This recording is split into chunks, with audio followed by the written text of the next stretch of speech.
C'était à l'automne dernier, près de la gare du Puy-en-Velay. Pendant 3 jours, un chien aboie et gémit dans un jardin abandonné près de la voie ferrée. Thiago vit à proximité. Alerté par les cris plaintifs, il se glisse par le trou d'un portail vétuste. C'est là qu'il fait une effroyable découverte. C'était ici que Diabolo se trouvait. Il était attaché à l'arbre pendant presque 3 jours.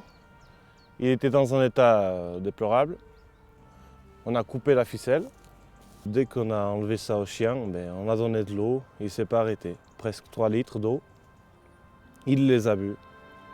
Oui, il est là-bas. Tout près du tronc d'arbre se trouve encore le bout de cordelette qui étranglait l'animal. Dans son désespoir, Diabolo a tiré si fort qu'elle a creusé sa chair. La peau elle était arrachée vers le bas et vers le haut, c'était carrément coupé.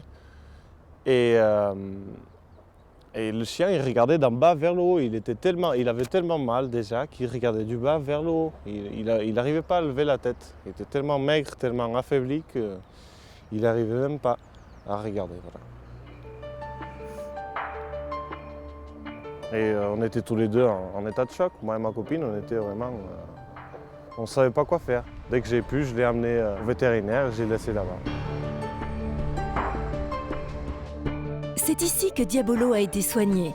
Un peu plus de 20 ans d'exercice, d'avoir déjà observé ce genre de choses. J'ai vu d'autres choses, voilà, des égorgements, des choses comme ça, mais sur un petit chien qui est resté attaché comme ça, c'est quand même très très rare.